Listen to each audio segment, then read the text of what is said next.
Muito boa noite, sejam bem-vindos já ao Pontos de Vista. Cá estamos para um olhar àquilo que foram os principais acontecimentos da semana. Temos nesta dois convidados, o Dr. Simão António Bueno, onde temos cá o Eduardo Namorete, que está de viagem de trabalho. Vamos olhar para os temas da semana. O Dr. Simão escolheu o 1 de junho, Dia Internacional da Criança, que foi assinalado ontem. Muito boa noite, meus colegas do painel, e também boa noite aos que acompanham este programa. Sim, escolhi o tema 1 de junho, Dia Internacional da Criança, por uma razão muito simples. Nós que somos adultos já passamos por essa fase da infância e em alguns momentos recordamos os momentos alegres, momentos de tristeza, e como adultos sempre permanece aquela dosagem infantil. Por isso eu quero desafiar a todos nós de que na próxima esquina, ao olhar a primeira criança, façamos uma reflexão profunda durante um segundo só, a pensar nesta criança, qual é o futuro que nós reservamos para ela.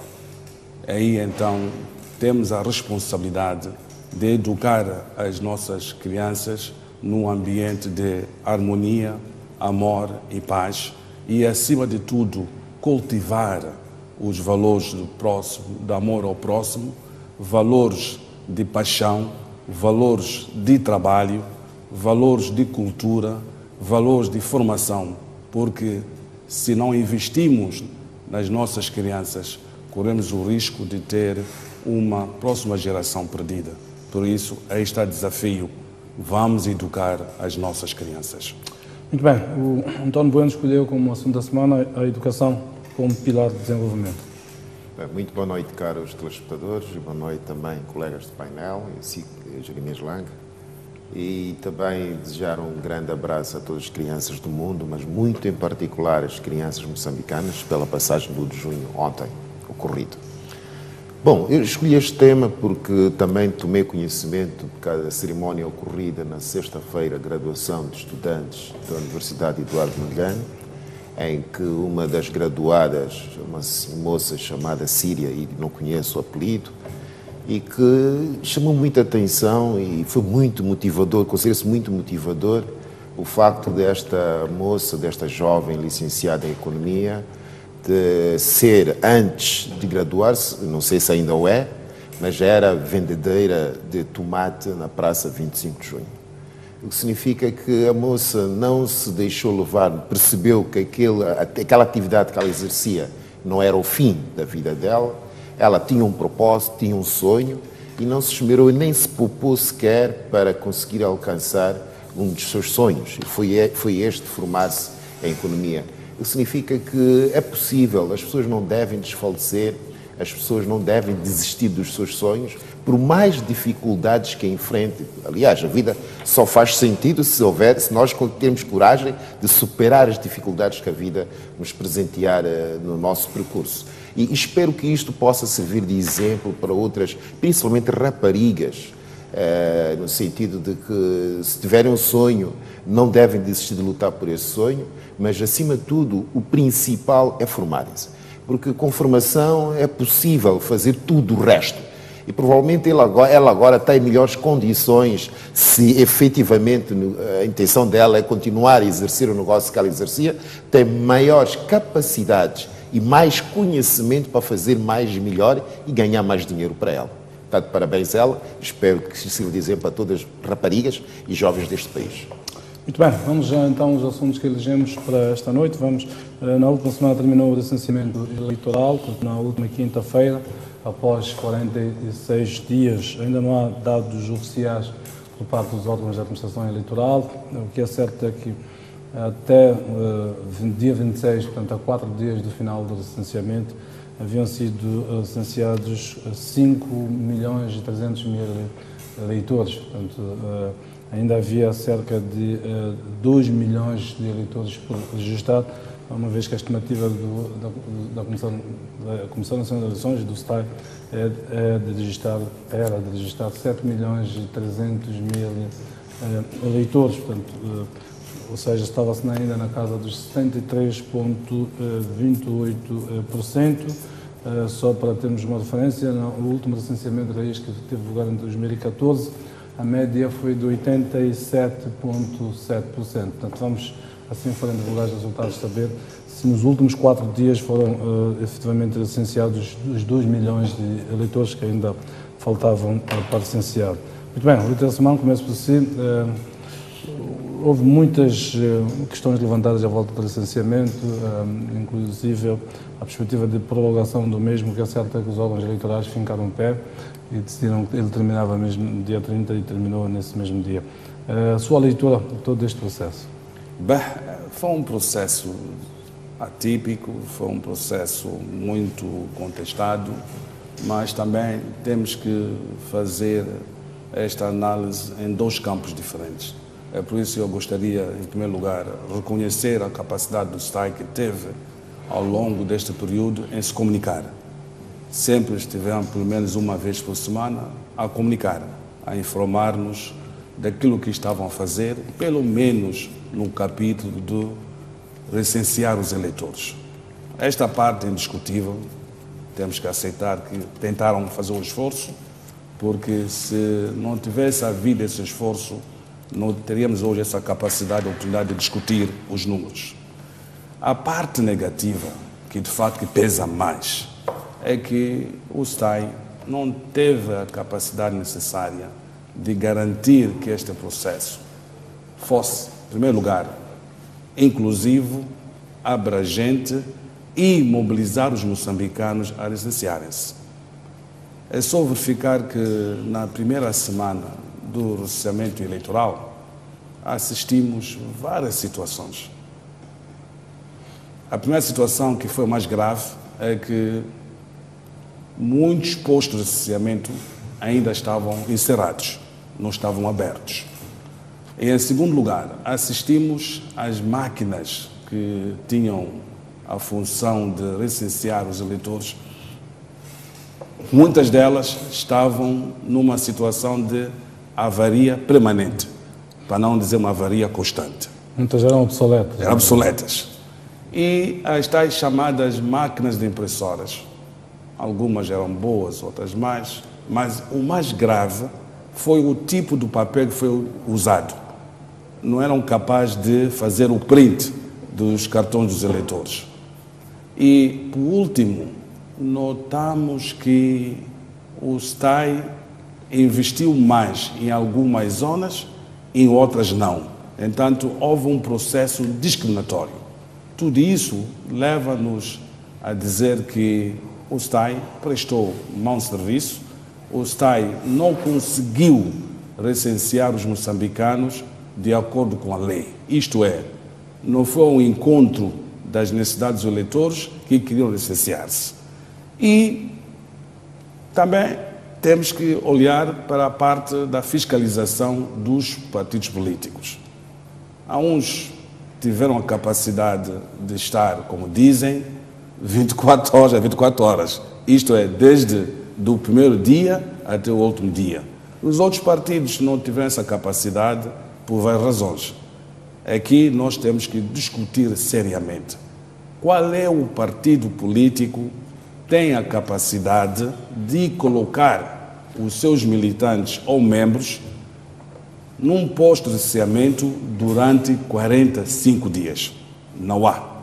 Porque quando nós falamos de 45 dias, estamos a falar de um mês de trabalho, que são 30 dias, mais metade, que são 15 dias.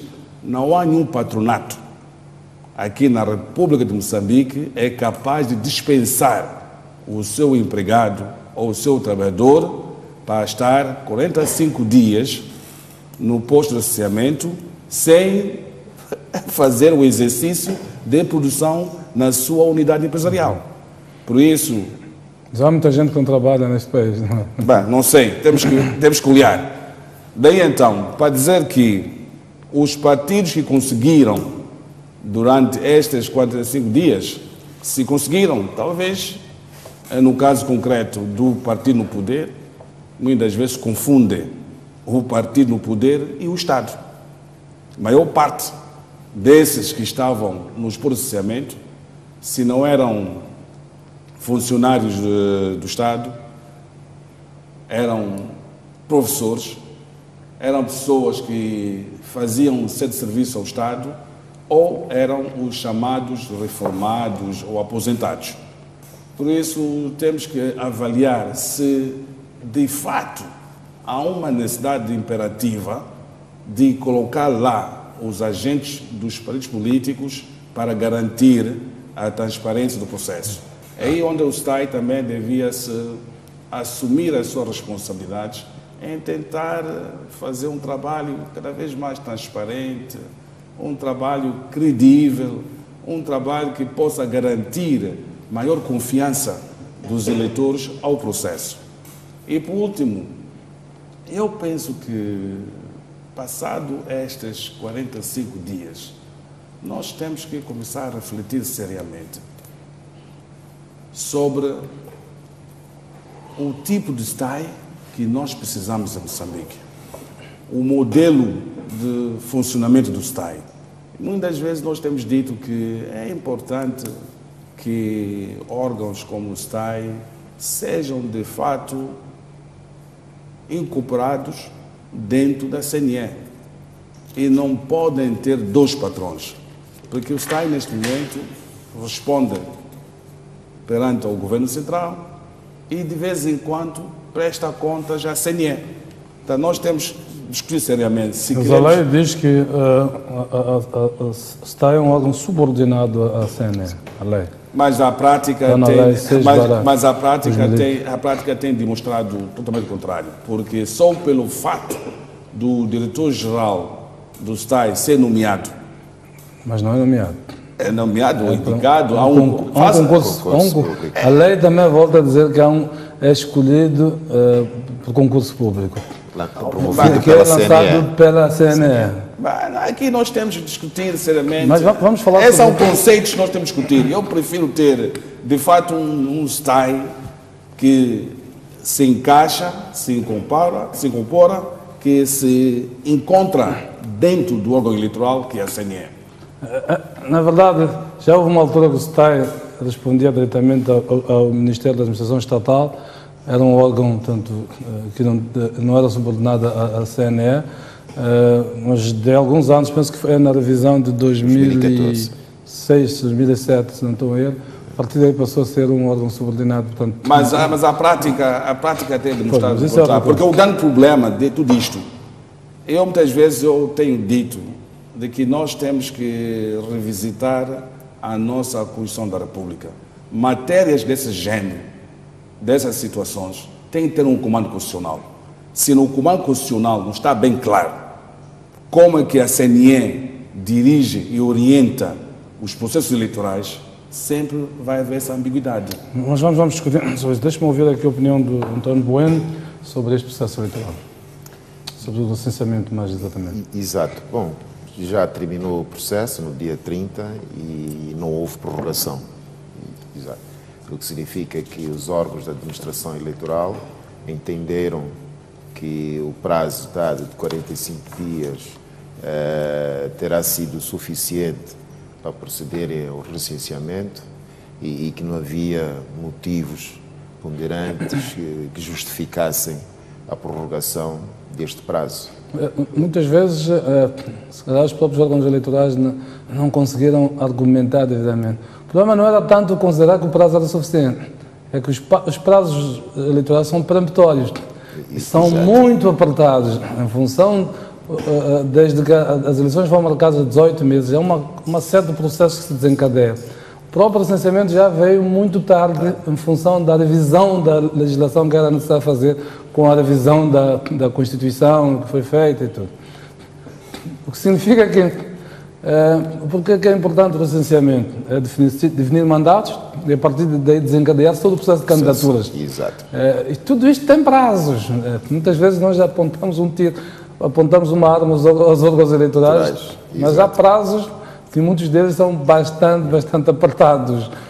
E faltam 4 meses necessariamente das eleições. Exato. E é importante nós termos como horizonte o 15 de outubro. E talvez fosse bom começarmos a fazer as contas, não a partir de agora para 15 de outubro, mas recuando, de 15 de outubro para cá. que passos e que atos devem ser praticados para que as eleições ocorram efetivamente no dia 15 de outubro. E como muito bem disse, há prazos peremptórios, há prazos, naturalmente, que não é possível legalmente alargá-los para a prática de determinados atos, sob pena de alargar-se os prazos, prejudicar depois o cumprimento de outras atividades que também muito importantes para garantir que o 15 de outubro possam ocorrer estas eleições sem nenhum percalços. Agora, o processo de recenseamento, é evidente que no início e também no decurso do mesmo ocorreram situações naturalmente anormais, situações, e como muito bem disse o Simango, que é relativamente a avaria dos mobiles, problemas na impressão, e houve todo um esforço por parte de STAI no sentido de corrigir em tempo útil essas anomalias, de modo a que o processo pudesse correr normalmente. Agora, relativamente ao universo de pessoas recenseadas, e já no programa anterior tínhamos discutido relativamente a este pressuposto errado que o STAI eventualmente teria se baseado, que é a partir de uma perspectiva de 29 a 30 milhões de cidadãos em Moçambique, e fez uma projeção de 7 milhões de potenciais eleitores, mas vimos depois que, afinal de contas, somos cerca de 28 milhões de moçambicanos, e mais de metade desses 28 milhões têm menos de 18 anos, o que significa que, em termos gerais, não era possível que o universo de potenciais eleitores fosse 7 milhões. Agora, se porventura estamos, até o dia 26, estava-se no 73% de cidadãos recenseados, e se nós partimos deste pressuposto que o número de potenciais eleitores foi projetado muito para além do número real, eu acho que, em termos reais e concretos, estamos acima da fasquia dos 80%. E agora é preciso, naturalmente, reavaliar estes números em função dos dados estatísticos já tornados públicos e verificar, eventualmente, qual o universo de potenciais eleitores existentes em Moçambique. Em função disso, rever-se também o número de eleitores registados para saber, efetivamente, qual é o número real de eleitores que existentes em Moçambique e qual o valor percentual que terá, naturalmente, por si o seu recenseamento. O líder da ANAM, Ousuf Mamad, veio praticamente no penúltimo dia do licenciamento dizer que a Frelimo, que o STAI está a preparar a vitória da Frelimo, pedir a demissão do diretor-geral do STAI e ainda a prorrogação do licenciamento eleitoral. A sua leitura, António Bueno, neste pronunciamento? Bom, e tem sido um discurso muito recorrente dar a entender que o STAI teria praticado atos no sentido de prejudicar ou não garantir o recenseamento de potenciais eleitores em regiões ou zonas de grande influência da oposição, neste caso da própria RENAM.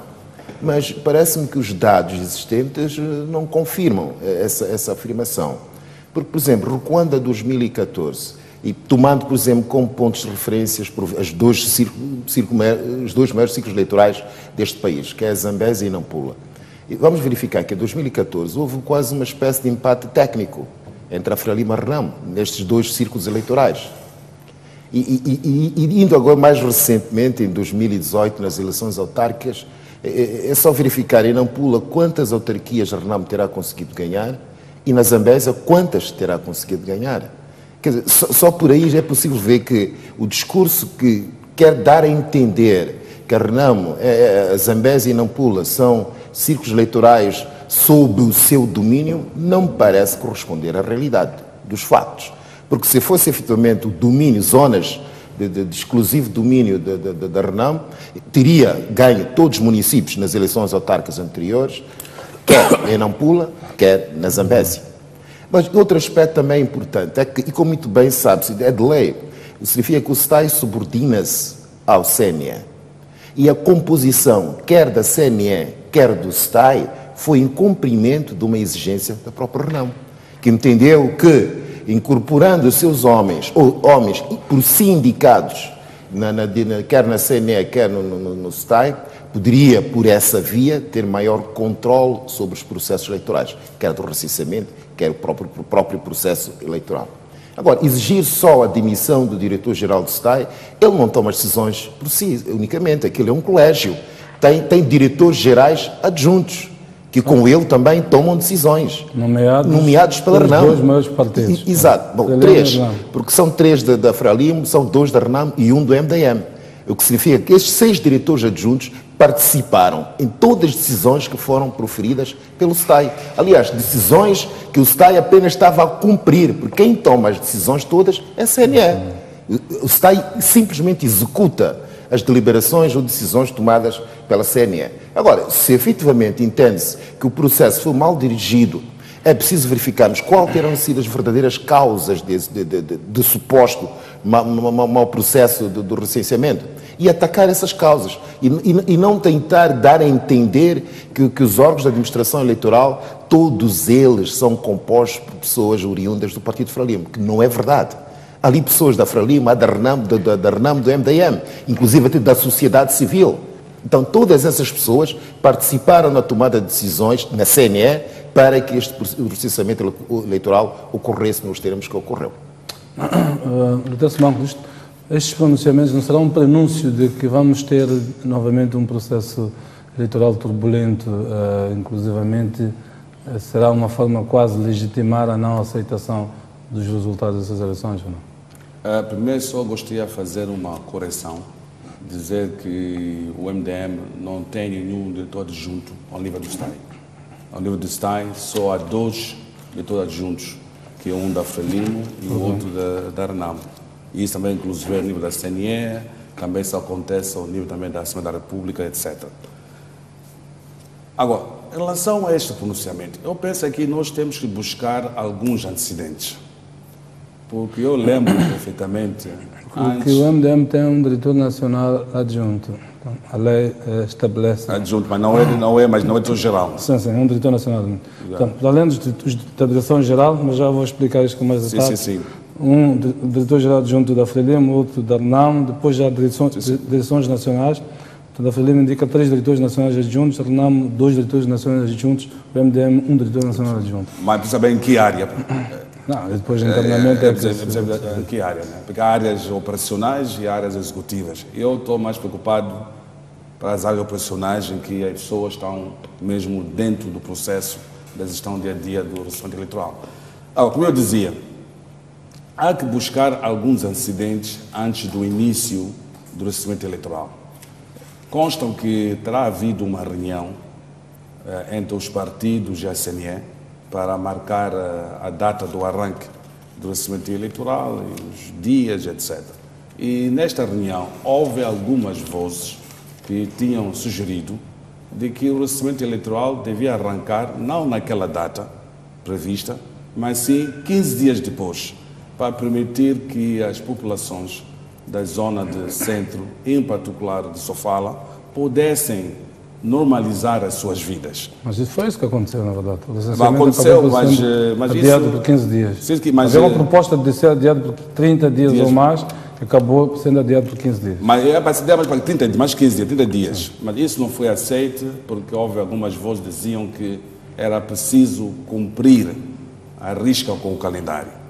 Então o Conselho de Ministros, à sua vez, terá assumido a data proposta pelos partidos políticos reunidos com a CNE.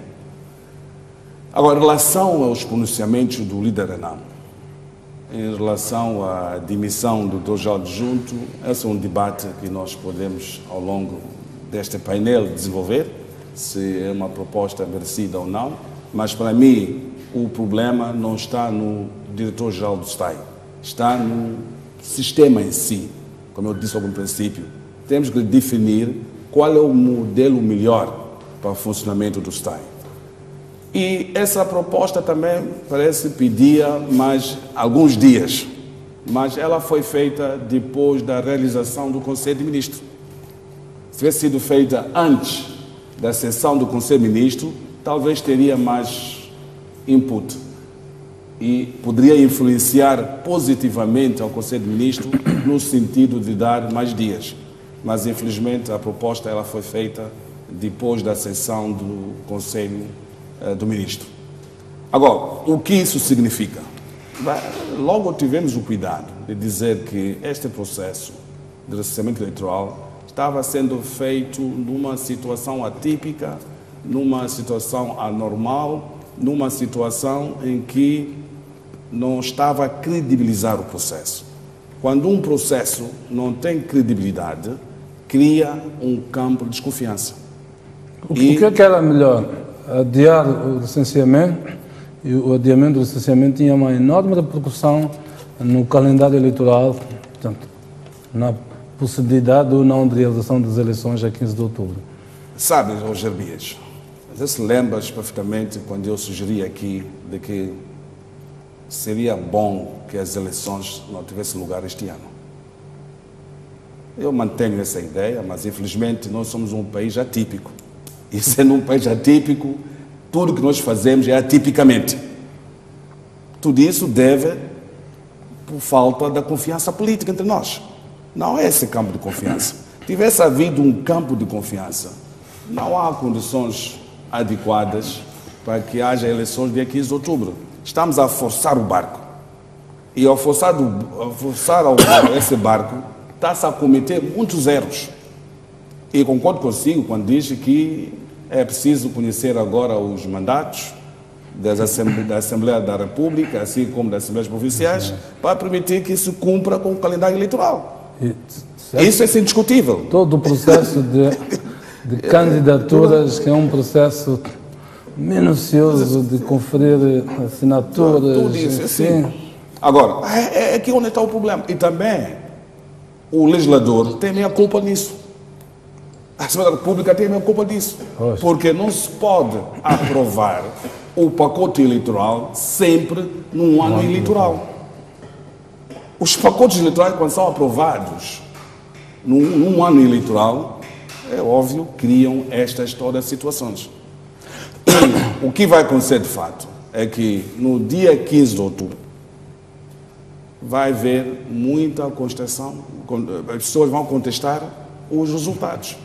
Os resultados não vão ser aceitos pacificamente porque o processo iniciou sem credibilidade e o processo vai concluir com a indicação de número de mandatos, quer ao nível da Assembleia da República, em que muitos vão questionar por que Sofala perdeu 2 ou 3 mandatos, por que Nampula perdeu, e por que Gaza sobe mais 3 ou 4, etc., por que Abelgado sobe.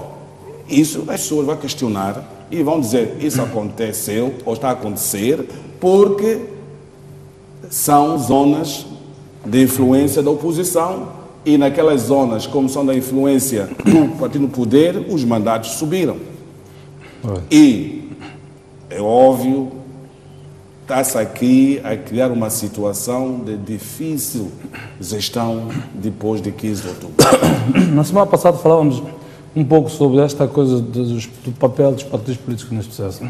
Eu já tinha levantado a Lei 6/2013 de 22 de fevereiro, que foi publicada como Lei 9/2014 de 12 de março. Ela introduziu alterações muito profundas na sequência dos entendimentos entre o governo e a RENAM. Na verdade, houve uma partidarização completa dos órgãos de administração eleitoral. Nós tivemos a compulsar a lei com os colegas internamente. Há, nesta altura, cerca de 3.000 representantes dos partidos políticos nos órgãos de administração eleitoral pelo país todo. 3.000 pagos pelo erário público. E que, eventualmente, nem sequer seriam necessárias discussões normais. É isto que, de alguma maneira, faz disparar o orçamento dessas eleições para 250 milhões de dólares. Portanto, 250 milhões de dólares é quase o valor que nós recebemos dos doadores neste processo. Vejam só, se alguém quiser pode ir depois fazer esse exercício. Ao nível da CNE Central, a FRELIM tem 5 membros, a RENAM tem 4, a MDM tem 1, mais os 7 da sociedade civil. Então, temos aqui logo 10 dos partidos políticos. A nível da CNE Provincial, SCP. as comissões provinciais, como sabe, são 11. A Frelimo tem 3 membros em cada comissão provincial, a Renamo tem 2, o MDM tem 1. Multiplique-se isso pelas 11 comissões provinciais, são 66 membros. Estou a excluir os da sociedade civil. Como se sabe, muitos deles nem é propriamente sociedade civil, é uma sociedade civil cooptada, mas vamos supor que o sejam. Então, se multiplicarmos, portanto, vamos às comissões distritais. Temos 154 distritos neste país. Portanto, em cada comissão distrital, a Frelimo tem 3, a Renamo tem 2, o MDM tem 1. Portanto, são esses 6 multiplicados pelos 154 distritos, dá 924 só ao nível dos distritos. Mais aqueles 66, somamos isso tudo. Vamos ao STAI. No STAI sede, o diretor-geral é o concurso público, há 2 diretores-gerais adjuntos, um nomeado pela Frelimo, outro pela Renamo, são 2. Há direções nacionais. A Frelimo indica 3 diretores nacionais adjuntos, a Renamo indica 2 diretores nacionais adjuntos, o MDM indica 1 diretor nacional adjunto. Há técnicos. A Frelimo indica 9 técnicos, a Renamo 8, o MDM 1. Vamos ao STAI provincial, porque quer a CNE, quer o STAI reproduzem-se ao nível provincial, ao nível distrital. Cada um como se não tivesse nada a ver com o outro. No STAI provincial, há chefes de departamento, portanto, os chefes de departamento adjuntos. A Frelimo indica 3, a Renamo 2, o MDM 1. Se multiplicarmos pelas 11 províncias, cada um destes. Depois, há técnicos também ao nível das CPE, as Comissões Provinciais de Eleições. A Frelimo indica 3, a Renamo 2, o MDM 1. Multipliquemos pelas 11 províncias de novo. A nível do STAI distrital, os partidos indicam que chamam chefes de setor adjuntos. A Frelimo indica 3, a Renamo 2, o MDM 1. Vamos multiplicar pelos 154 distritos, são 900 e tal, só estes técnicos, estes chefes de setor adjuntos. Além dos chefes de setor adjunto, os partidos indicam para cada comissão distrital de eleições técnicas. A Frelimo 3, a Renamo 2, 1. Multiplicamos esses técnicos pelos 150 distritos. Tudo isto dá de 3 mil pessoas que nós temos, os representantes políticos. E pergunto, isto pode ser visto dos artigos 40, portanto, ao artigo 6 da Comissão Nacional de Eleições, depois as comissões provinciais pode ser visto a partir do artigo 40 e seguintes. Desta Lei 6/2013, de 22 de março, foi publicada como Lei 9/2014, de 12 de março. Com cerca de 3 mil pessoas, da estrutura central até ao nível de base, o que se esperava é que os partidos trouxessem elementos. A estes se soma no dia da votação os 10 mesas. Uma revisão foi feita na lei eleitoral, aprovada agora pela Assembleia. Nas mesas já vamos ter 8 pessoas em cada mesa. Portanto, sendo 5 do STAI, 3 dos partidos, dos 3 principais partidos, MDM, Renamo e Frelimo. Então, se somarmos o número de mesas, só para ter uma ideia, na última eleição geral houve 17 mil assembleias de voto. Cada assembleia de votos tem um número enorme de mesas de voto. Se somarmos a isso, agora temos 3 mil membros. No dia da eleição, vamos ter 50 e tal mil membros dos partidos políticos na máquina da administração eleitoral. Por que estou a trazer esses dados? Com toda esta envolvência dos partidos políticos, era de supor que nos seus pronunciamentos trouxessem elementos objetivos, porque são parte do processo. Há uma fraude aqui, foi até ali, foi feita daqui, até ali, mas estão dentro do processo. O que nós temos assistido é um discurso igualzinho ao período anterior à aprovação desta legislação. O que eu queria ver a vossa leitura relativamente a estes elementos todos que nos são apresentados. Bom, me parece que até é pacífico relativamente ao facto do Simango até propor que a STAI deveria ser revisto, o sistema de atuação do STAI, as suas atribuições, composição e por aí fora. De facto, concordo. Porque nota-se que há aqui uma grande influência política na condução e gestão dos processos eleitorais em Moçambique, quando devia ser o inverso, quer dizer, devia haver até quase que nenhuma influência política. São árbitros e jogadores. Né? Exato. Aqui devia ser apenas uma questão meramente profissional. Deviam ser pessoas com conhecimento nesta área e que trabalhassem disto de uma forma contínua, em que pudessem garantir que uma memória institucional muito forte e estivessem, em certa medida, desligados das amarras da influência política que neste momento ocorre. Mas há aqui um aspecto também, outro aspecto também que o Simão levantou, que é afirmar que as pessoas indicadas pelos partidos políticos estão apenas a nível de gabinete, quer dizer, não têm qualquer interferência nas operações. Não parece que seja verdade. Se nós olharmos, sim, o número de técnicos que os partidos políticos indicam, que a nível central são 18, quer dizer, 9 pelo Partido Frelimo, 8 pela RENAM e 1 pela MDM.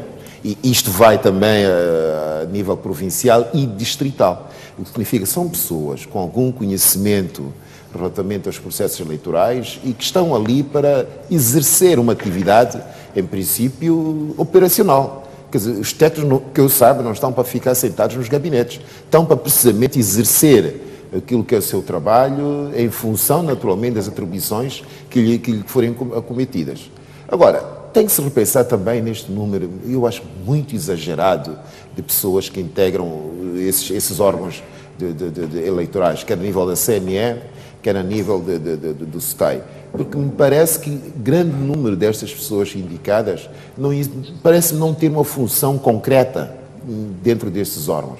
Me parece que é uma situação de tentar acomodar pessoas para lhes garantir alguma remuneração regular e nós não podemos continuar a pactuar com situações destas. Nós temos que começar a pôr pessoas certas em locais certos e que possam trazer resultados. Porque se nós dissemos que o processo de licenciamento foi fraudulento, nós estamos a dizer que o batalhão de 3.000 pessoas afetas, quer a CME, quer a STAI, não fizeram nada. Quer indicadas... Ou são parte da fraude. Exato. E estamos nós a dizer que essas 3.000 pessoas não fizeram nada. E de entre essas 3.000 pessoas, muitas delas foram indicadas por partidos políticos. Então, estamos a dizer que os partidos políticos falharam. Falharam, quer ou na indicação das pessoas, não indicaram as pessoas certas para exercerem aquelas funções, ou temos que deixar de pensar que os processos eleitorais só podem ser conduzidos por partidos políticos. Então, esta necessidade de repensar o nosso sistema eleitoral, eu acho que torna-se necessário, mas só se tornará efetivo se efetivamente retirarmos a influência política naquilo que é a gestão dos processos eleitorais. Então, Simão, este exercício quis mostrar que os órgãos da administração eleitoral são os partidos políticos, de fato. E qualquer crítica feita pelos partidos políticos aos órgãos da administração eleitoral é uma crítica a si mesmo. Fez um exercício muito bom e também nós temos feito também várias vezes. Agora, aqui é preciso compreender que no dia em que em Moçambique haver eleições livres, justas, transparentes e credíveis, esse debate aqui vai acabar. Não vamos estar aqui a discutir se este roubou ou aquele não roubou. O grande problema que nós temos é falta de confiança no processo. Fez muito bem enrolar essa lista de cerca de 3.000 membros provenientes dos partidos políticos que estão nesses órgãos, quer a nível da CNE até a base, assim como o STAI. Também é preciso procurar por cada um deles para ter acesso dos termos de referência ao que faz, quer ao nível da CNE, quer ao nível do STAI, até lá, ao nível do distrito. E vai verificar que a maior parte deles não estão na parte operacional. Para mim, o processo eleitoral está na parte operativa. Quem está na parte operacional, então? Quem está na parte operacional são os outros. É aí onde começa o problema. Quando nós muitas vezes reclamamos não reclamamos por acaso.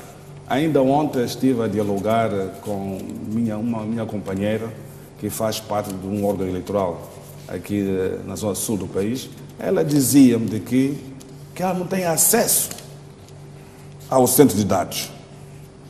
Só terá acesso quando haver uma reunião geral. Pois, mas nunca ouvi nenhum partido a vir reclamar publicamente que aquilo que a lei estabelece, porque está na lei, que indica X pessoas para fazer isto, depois na prática essas pessoas não estão a fazer. Não ouvi nenhum partido eu tenho acompanhado as queixas públicas feitas por alguns membros dos órgãos eleitorais. Eles têm aparecido, têm se queixado. Como esses membros representam partidos políticos, forças políticas, eu estava à espera que essas forças políticas viessem a público e dissessem há um incumprimento da lei. Eu espero que um dia que eles façam, mas isso tem acontecido. Agora, de fato, eu concordo com muitos que dizem que está sendo um custo muito elevado para suportar os nossos órgãos eleitorais. Mas qual é a solução? A solução passa necessariamente em revisitar o quadro eleitoral, redefinir o modelo da CNE que nós queremos. Nós temos dito várias vezes que precisamos de ter uma comissão nacional de eleições com autonomia financeira, administrativa e patrimonial e com poderes determinados pelo comando constitucional.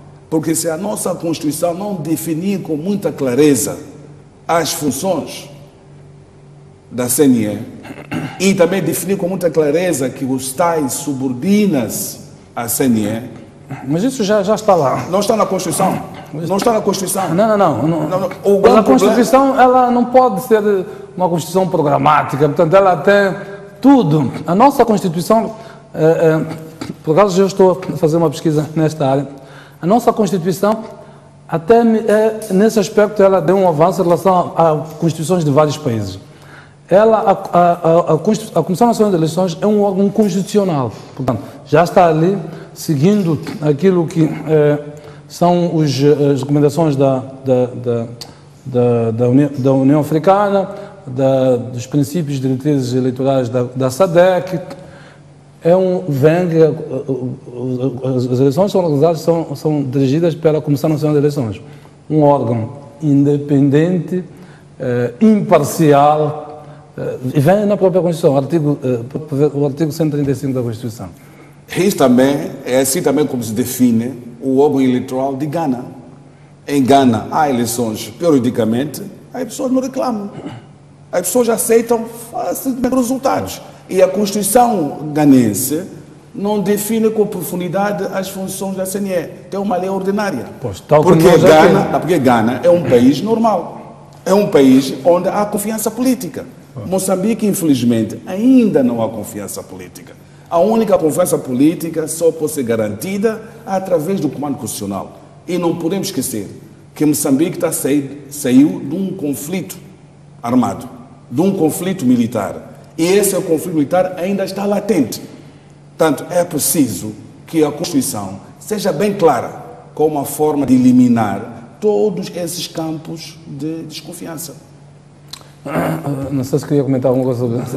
Não me parece que seja por lei que se possa supostamente eliminar a desconfiança política existente na nossa sociedade. Eu acho que é uma questão de atitude. E essa atitude tem que partir de nós, cidadãos. Quer dizer, enquanto nós não tivermos consciência dos nossos deveres como cidadãos deste país, dificilmente nós conseguiremos mudar qualquer processo que eventualmente entendamos não estar a ser conduzido da melhor feição possível. Agora, este desafio é um desafio permanente.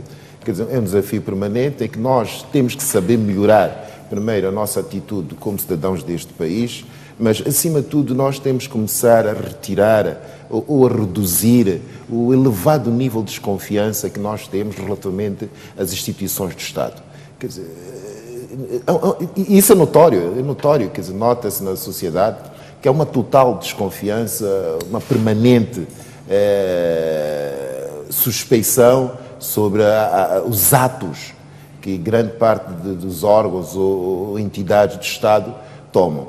E nós temos discursos também que não ajudam a desvanecer esta desconfiança política existente. Pelo contrário, até chegamos a situações, até extremamos essas desconfianças. E vai ser difícil, nesses termos, garantir que essa confiança possa existir entre moçambicanos, se há sempre discursos contrários, no sentido de sempre e permanentemente manter esta desconfiança relativamente aos órgãos do Estado, neste caso em concreto, dos órgãos eleitorais. Agora, eu repito, quer dizer, nós temos, a tendência tem que ser essa, quer dizer, nós profissionalizarmos os órgãos eleitorais em Moçambique e retirarmos todo tipo de influência política que possa pôr em causa a imparcialidade e a independência desses órgãos. O dia que o conseguirmos, nós sim, teremos que conduzir as eleições com sucesso. Agora, um aspecto que eu gostaria de sublinhar antes que o Langa fale é que também aqui temos que lançar o desafio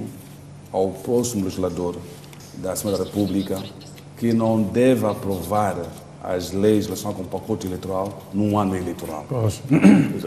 Aliás, nos 25 anos do processo democrático, a lei já foi revista umas 15, 16 vezes. Isso. 15, 16 vezes. E sempre num ano eleitoral. E não são revisões pontuais, atenção. São muito profundas, praticamente de cada revisão, de divisão para divisão. Muito bem, vamos avançar para o segundo tema. Esta semana houve também a Conferência Internacional de Doadores pós-IDAI. Os doadores garantiram, então, 1 bilhão e 200 mil dólares, portanto, para apoio à reabilitação das províncias afetadas pelos ciclones Idai e Kenneth. O governo tinha feito um caderno de encargo de cerca de 3 mil milhões cerca de 3 mil milhões de dólares, portanto, 3 bilhões e 200 mil dólares. E conseguiu que significa que ainda deve cerca de 2 bilhões de dólares. Queria ver a sua leitura boa esta Conferência Internacional de Doadores. Bom, eu acho que conseguiu-se aquilo que foi possível conseguir.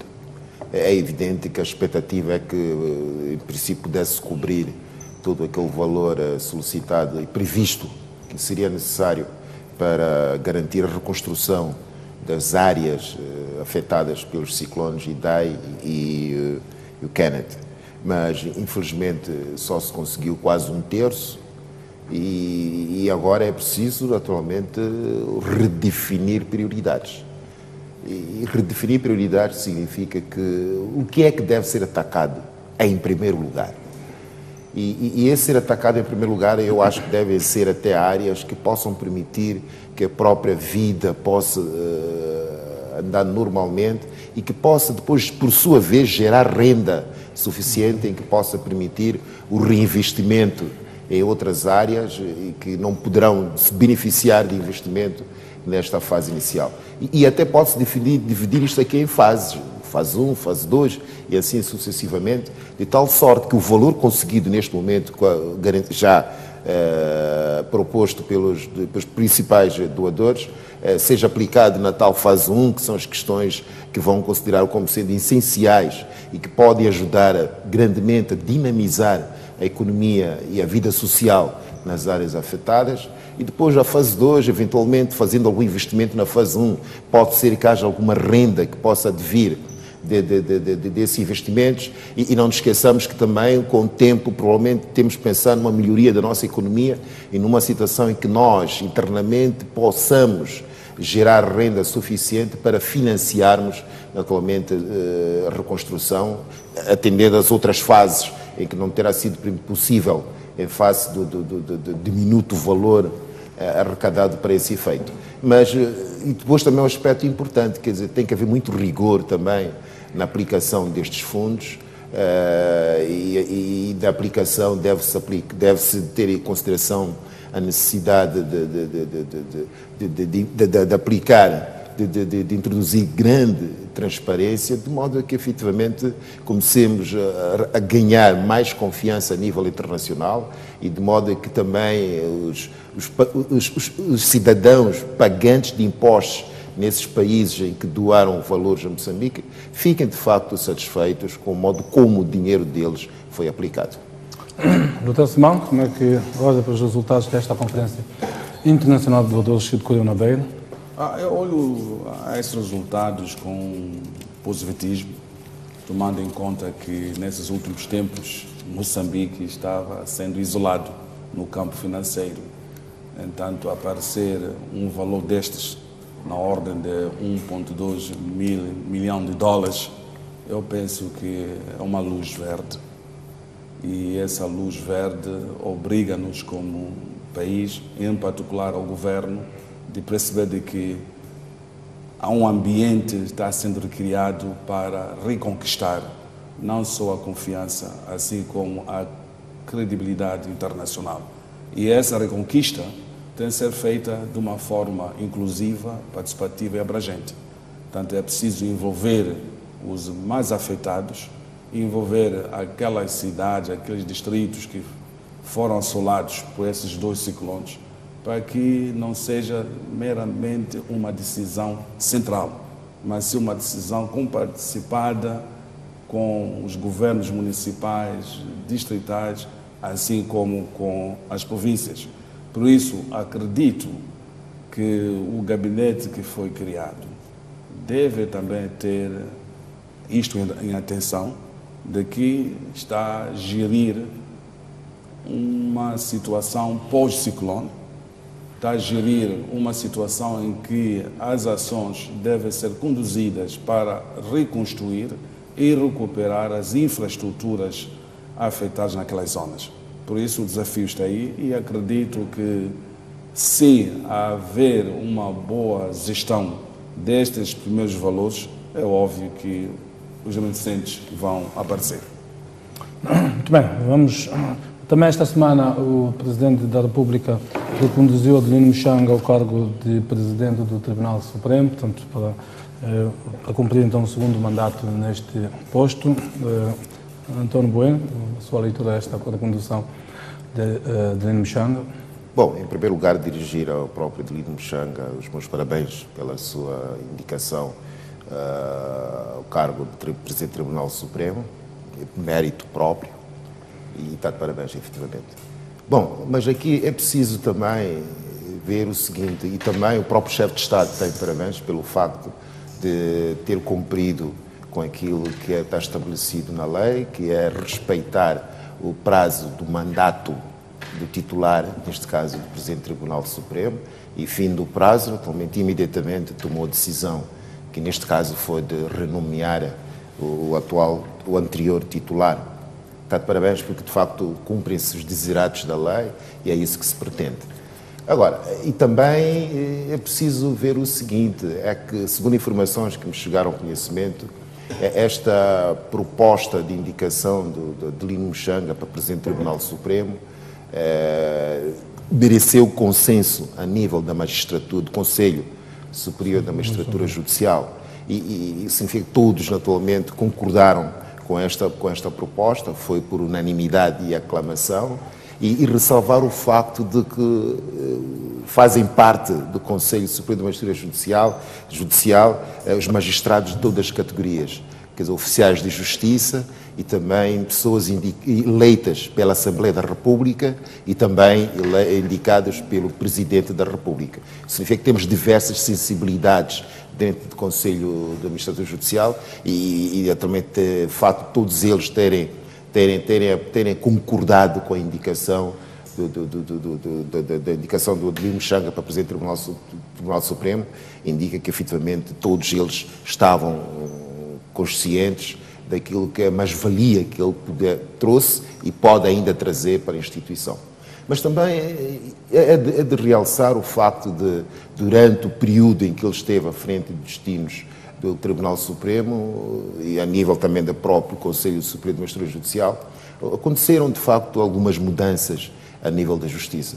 Podemos não percebê-las cá fora, ou podemos não ter a capacidade de avaliá-las com isenção, mas nós temos de ser honestos, reconhecer que, efetivamente, alguma coisa mudou e está a mudar a nível da Justiça, quer a nível da celeridade processual, nota-se nos últimos tempos alguma celeridade processual, já há mais sentenças, mais acórdãos a serem produzidos pelos tribunais, o que não acontecia há alguns anos atrás, e também a nível disciplinar. Houve neste período, se não estou em erro, 7 magistrados terão sido expulsos ou demitidos, incluindo também quase 15 oficiais de justiça, que significa aqui há um esforço de garantir que uma maior integridade por parte dos agentes do Serviço de Justiça no nosso país. E também os Tribunais Superiores de Recurso, por exemplo, já estão a funcionar nos seus locais de jurisdição, que é na região Sul, Centro e Norte. E também foram criadas, já estão a funcionar, secções de recurso nos Tribunais Judiciais de Província relativamente aos processos nos Tribunais distritais. Foram criados os tribunais de trabalho, quer dizer, e também já se começa, acho que numa fase piloto, a gravar audiências, que eu acho que é uma situação muito importante, até pode ajudar na própria celeridade na condução das audiências em tribunal, que é gravá-las e também utilizar outros meios eletrónicos que possam permitir celeridade processual. E eu acho que isto é que é importante, é tomar ações concretas, de modo a credibilizar a justiça, de modo a transmitir ao cidadão que a justiça está ao serviço da sociedade. Adelino Mchanga não é propriamente um juiz de carreira, era advogado, acredito que ainda não deixou de ser. Havia algumas reservas relativamente às mudanças que poderia encetar. Acha que foi, portanto, uma aposta ganha esta do Presidente da República? Sim, sendo de mérito, eventualmente, aos magistrados de carreira, qualquer um deles poderia exercer aquela função, mas há vezes em que se pretende introduzir mudanças num sistema, a melhor opção é trazer alguém, um offside, alguém de fora. Quer dizer, alguém que eventualmente pode não estar já comprometido com o próprio sistema, já esteja mais ou menos habituado àquilo que são as dinâmicas do próprio processo. Então vem alguém de fora, traz uma lufada das freias, traz novas ideias, podem ser até ideias arrojadas, mas eu acho que foi, neste caso em concreto, a aposta no Adelino Mchanga foi a mais acertada, porque de facto nota-se um grande dinamismo a nível do sistema judicial. Aliás, os próprios pares dele neste momento, como magistrados, a nível do Conselho Superior de Magistratura Judicial, não se opuseram, pelo contrário, até aprovaram por unanimidade a sua recondução para este cargo. Então, Simão, qual é a sua leitura desta recondução de Adelino Mchanga? Bem, o chefe do Estado cumpriu as suas competências em reconduzi-lo e também na história do Tribunal Supremo consta que quase todos os presidentes cumpriram 2 mandatos consecutivos, no mínimo, e na praça jurídica parece-me ser uma pessoa respeitada, uma pessoa com perfil, e acredito que agora, sendo reconduzido, terá a responsabilidade de continuar a gerir o caso do deputado Chang. Como é sabido que na Supremo terá feito um ofício à Assembleia da República, entanto, ele vai continuar a gerir este caso e, por isso, penso que a sua condução nos transmite alguns sinais de que é provável que todos aqueles que estão à frente dos vários tribunais que estão ainda nos seus primeiros mandatos poderão ser depois reconduzidos. Agora é saber se... Refere-se, no caso, à Procuradora-Geral da República? Suponho sim. Pode ser uma indicação. Então, teremos que aguardar e ver nos próximos dias o que vai acontecer. Muito bem, vamos terminar por aqui. Agradecer a vossa presença. Os nossos telespectadores também dizemos o nosso muito obrigado. Próximo domingo voltamos a encontrar-nos aqui em termos de linha aberta. Boa noite, uma boa semana de trabalho a todos e até domingo.